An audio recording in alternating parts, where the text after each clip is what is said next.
পার্বত্য চট্টগ্রামে এই যে কুকি চীন বিদ্রোহী গোষ্ঠীর নামে যা হয়েছে, ভারতের খপ্পরে পড়বে এবং বাংলাদেশের স্বাধীনতা সার্বভৌমত্ব বেশ সংকটাপন্ন হবে। তাদের 100-র উপরে সদস্য মিজোরামে প্রশিক্ষণ নিয়েছে, তাদের অস্ত্র এবং গোলাবারুদ প্রোভাইড করা হয়েছে, তাদেরকে সেফ প্যাসেজ দেওয়া হয়েছে এবং ভারত সরকার এবং গোয়েন্দা সংস্থা কোনো না কোনো ভাবে এটার সাথে জড়িত বলে আমরা মনে করছি। বিভিন্ন সময় প্রকাশিত যে গোয়েন্দা তৎপরতা এবং গোয়েন্দা প্রতিবেদন প্রধানমন্ত্রীর দপ্তরে দেওয়া হয়েছে এনএসআই এবং ডিজিএফআই পক্ষ থেকে, সেখানেও আমরা দেখেছি এবং গোয়েন্দা রিপোর্টগুলোতে বারবার বলা হয়েছে।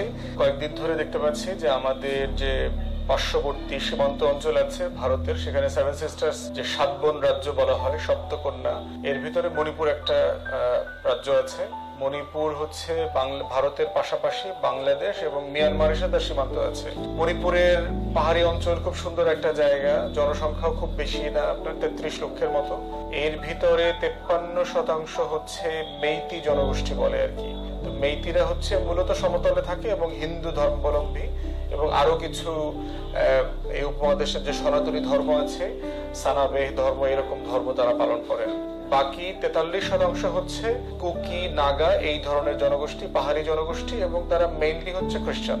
সংসদে ওখানকার মণিপুরের যে রাজ্যসভা আছে, রাজ্যে আপনার 60টির মতো আসন আছে।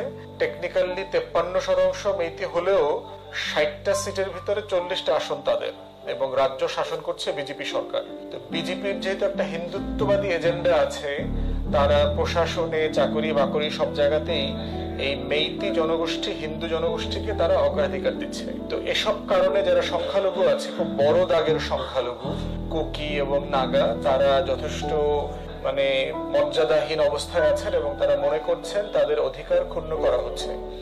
এই অধিকার ক্ষুণ্ণ করবার মধ্য দিয়ে একটা নতুন দাবি মেইতি জনগোষ্ঠী, হিন্দু জনগোষ্ঠীরা গত বছর তুলেছেন, গত বছরের এপ্রিল-মের দিকে।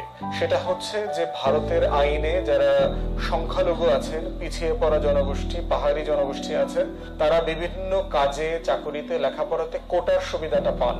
তো মেইতি জনগোষ্ঠী মেজরিটি হবার পরেও তারা দাবি করছে যে আমাদেরকে সংখ্যালঘু হিসেবে স্বীকৃতি দিতে হবে এবং যে কোটার সুবিধাগুলো আছে, এই কোটার সুবিধাগুলো তাদেরকে দিতে হবে। এটা নিয়ে তারা বিজেপির যে রাজ্যপাল আছেন, গভর্নর আছেন, যারা সংসদের দায়িত্বে আছেন, তারা সবাই মিলে এটা নিয়ে কাজ করেছেন এবং এটার পক্ষে সমর্থন দিয়েছেন।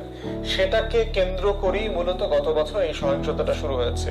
তাহলে মেইতি হিন্দু সম্প্রদায়, ভারতীয় বিজেপি পার্টির সমর্থিত হিন্দুত্ববাদী জনগোষ্ঠী বনাম কুকি, নাগার থেকে শুরু করে যে মাইনরিটি আছে যারা পাহাড়ি এবং খ্রিস্টান, এই জনগোষ্ঠীর ভিতরে অধিকার এবং রাষ্ট্রের সুযোগ সুবিধা পাবার ক্ষেত্রে ন্যায্যতার প্রশ্ন নিয়েই হচ্ছে এই বিতর্ক এবং এই সহিংসতা।